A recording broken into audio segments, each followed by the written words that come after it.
Bab 22 Pelukan Hangat. Melihat tatapan dingin Alteza membuat Anti semakin ketakutan. "Maaf, aku terlambat pulang," ujarnya penuh sesal. Tak ada niat menghambur ke pelukannya, karena takut. Di dalam mobil Safta menatap mereka dengan gusar. Takut tuannya marah, lalu melakukan hal yang aneh-aneh. "Kenapa Anda mempersulit diri sendiri, Nona?" Alteza tak merespon dengan kata-kata. Tapi, kakinya kembali melangkah semakin dekat. Setelah dekat, dia merentangkan tangan dan menarik Anti ke dalam pelukan. Anti terkejut, tapi diam saja dalam pelukan Alteza. "Apa dia tidak marah?" gumamnya dalam hati dengan penuh keheranan. Namun, lebih terkejut lagi saat mendengar perkataan yang keluar dari mulut Alteza. "Kamu pasti ketakutan malam-malam begini di jalanan, sendirian." Alteza semakin mengeratkan pelukan, membuat Anti merasa tak percaya dengan apa yang terjadi. "Ayo pulang." Alteza menarik tangan Anti, membawanya menuju mobil. Dari dalam mobil, Safta menatapnya dengan rasa tak percaya. Tapi, dia tersenyum lega, ternyata tuannya tidak marah seperti dugaannya. Di dalam mobil, Alteza terus memeluknya erat, sampai membuat Anti merasa sesak. Dia bergerak perlahan, sambil berbisik, "Aku sesak." Alteza mengendurkan pelukannya, sedikit. Ya, hanya sedikit saja. Dia sama sekali tak berniat melepaskan pelukan. Anti mengembuskan napas sepelan mungkin, memilih diam daripada membuat sang penguasa dirinya marah. Ya, Alteza yang memilikinya, menguasainya, seolah dirinya boneka kesayangan. Anti menertawakan pikirannya sendiri. Boneka, ya boneka. Tapi tak perlu juga ditambahi kesayangan segala.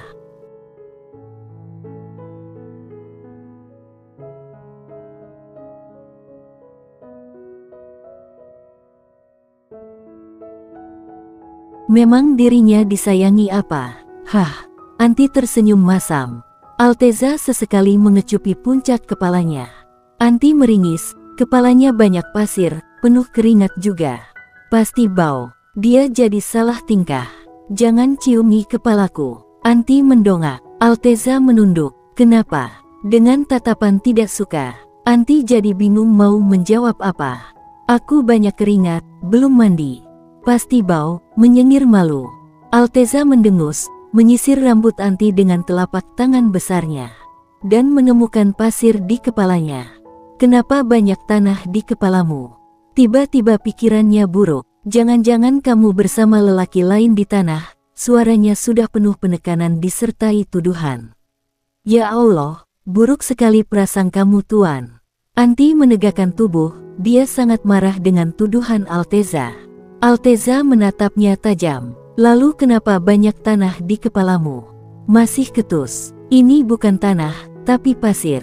Tadi aku ke pantai dan berbaring di pasir," sahut Anti cepat, tak mau Alteza menduga yang aneh-aneh lagi. "Kamu ke pantai sendirian, tidak mengajakku. Awas ya kamu." Tuh kan Alteza jadi semakin marah. Anti jadi serba salah.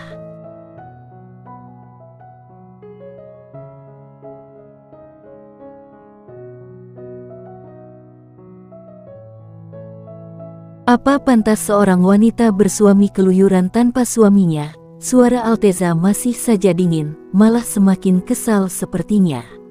Anti mendesah. Dia tahu dirinya salah. Pergi tanpa izin suami, bahkan memang sengaja ingin sendirian saja. Ah, kenapa Alteza keterlaluan begitu? Masa cuma jalan-jalan sendiri, dia sampai marah segala sih. Safta yang mendengar perdebatan itu, hanya bisa diam dan tetap fokus menyetir. Tapi, dia kesal juga kepada Anti, yang seenaknya keluyuran tanpa minta izin dulu. Padahal, dia sudah diberitahu untuk tidak seenaknya keluyuran dan harus menjaga nama baik suaminya. "Iya, aku salah. Maafkan aku sayang," rayu Anti sambil memeluk Alteza yang tampak sangat marah sekali. Alteza menggoyangkan badan, tak mau dipeluk Anti. Tapi, Anti memang keras kepala, tak peduli jika dia ditolak Alteza. Tetap saja, dia menempel seperti ulat bulu. "Minggir sana, jangan dekat-dekat denganku." ketus Alteza masih dengan nada kesal. Jangan begitu sayang, padahal aku sangat merindukanmu, rajuk Anti malah semakin erat memeluknya. Ah sial, kenapa aku jadi segenit ini demi mendapat pengampunan dari Tuan Sok Kuasa ini, raung Anti dalam hati. Dia sudah membuang urat malu sepertinya. Bibir Alteza berkedut samar, tapi sebisa mungkin dia tetap bersikap dingin, ketus dan kelihatan marah. Mungkin gengsi, Anti masih memeluk dan wajahnya tenggelam dalam pelukan Alteza. Minta maaf yang benar. Alteza mencubit lembut dagu Anti, hingga mendongak. Mendengar kata minta maaf yang benar, tentu saja itu tidak asing di telinga Anti. Dia tahu apa maksud dari perkataannya. Apa dia sedang minta dicium? Jeritnya dalam hati, seketika wajahnya terasa memanas.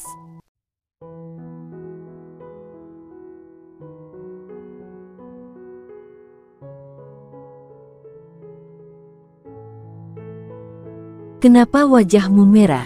Alteza tersenyum sinis penuh godaan sekaligus ejekan, seolah tahu apa yang Anti rasakan. Nggak ada apa-apa. Anti hendak memalingkan wajah, tapi mana bisa. Dagunya sedang ditahan Alteza. Kataku minta maaf yang benar. Apa kamu sudah lupa caranya? Baiklah akan aku ajari lagi, ucap Alteza. Anti membuka mulut hendak bicara, tapi apa yang dilakukan Alteza membuatnya bungkam tak bisa berkata-kata. Alteza menabrakkan bibirnya di atas bibir Anti, memagutnya dengan lembut dan penuh rasa, entah rasa apa, Anti sendiri bingung. Anti tak sanggup menolak, meski ingin. Baginya, setiap sentuhan Alteza sangat memabukkan dan membuatnya tak sanggup berontak. Dia menikmati semua yang Alteza lakukan, mulai membalas dan menerima semua yang Alteza lakukan. Suara cecapan terdengar mengerikan di telinga bujangan apalagi jomblo seperti Safta.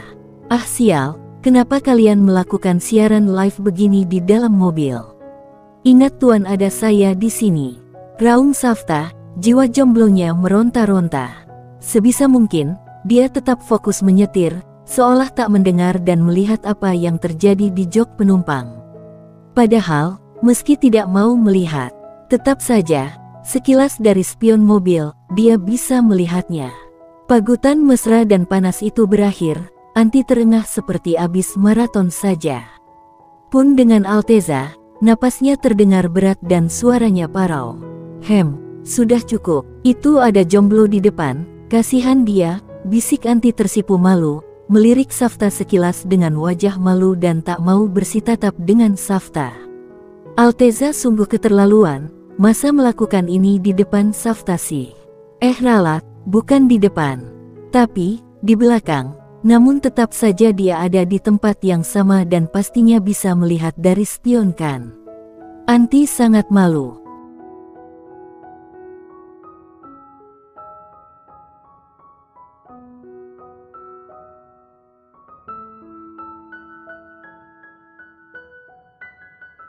Alteza tergelak pelan. Apa kamu melihatnya? Bertanya kepada Safta. Tidak, Tuan. Safta menjawab sesuai keinginan tuannya. Alteza tergelak lagi. Dengar apa katanya? Dia tidak melihat, ujarnya santai, sambil memepet ke arah Anti yang sudah menggeser duduknya jadi di sisi dekat kaca jendela mobil. Anti mendesah pelan, tapi tak mau menolak apa yang dilakukan Alteza. Alteza memeluknya, tak mau melepaskan dirinya di sepanjang jalan. Dia kenapa sih? Bolehkah aku berpikir, kalau dia mencintaiku? Seketika wajahnya terasa panas dengan pemikirannya sendiri. Mimpi kamu Anti. Setelah merasa bosan, kamu pasti akan dibuangnya. Anti membentengi diri dan mengingatkan agar jangan sampai kegeran. Kamu masih mencintai Nona Marisa, suamiku? Tanyanya penasaran. Anti bisa merasakan tubuh suaminya yang sedang memeluknya menegang setelah mendengar pertanyaannya. Apa artinya? Apa, dia masih mencintai Marisa? Iya, sepertinya memang begitu. Alteza diam tak menyahut. Nona Marisa sangat cantik ya. Lanjut Anti ingin tahu reaksi selanjutnya. Iya, entah kenapa tapi Anti sangat kesal mendengar jawaban itu. Dadanya seakan bergemuruh hebat, dan hatinya langsung tidak nyaman. Dia, cinta pertamamu. Sudah tahu apa yang akan dikatakan oleh Alteza akan membuatnya tidak nyaman, tapi masih saja ditanyakan. Iya, lagi-lagi. Alteza menjawab singkat padat dan jelas, dan itu cukup membuat hati Anti menjadi berlubang. Bisa tidak memberikan jawaban yang lain, yang lebih panjang gitu? Suara Anti terdengar kesal. Alteza tersenyum tipis sampai tak disadari oleh Anti. Iya, dia memang cantik. Lebih cantik dari kamu. Iya, dia cinta pertamaku, sedangkan kamu cinta. Alteza tak melanjutkan perkataannya, dia hanya berdehem keras. Lalu memalingkan wajah ke arah lain dengan pipi merona, entah apa yang akan dikatakannya tadi. Rasanya, Anti sampai merasa penasaran ingin mendengarnya. Tapi, mana bisa, dia memaksanya mengatakan itu. Yang ada, dia akan kembali kesal kepadanya, bahkan marah. Ah, curang sekali dia. Anti menjerit dalam hati. Tapi, Anti cukup tahu diri setelah mendengar perkataan Alteza tadi. Pria itu seolah menegaskan kalau Marissa masih bertahta di hatinya. Setidaknya, itu yang Anti simpulkan.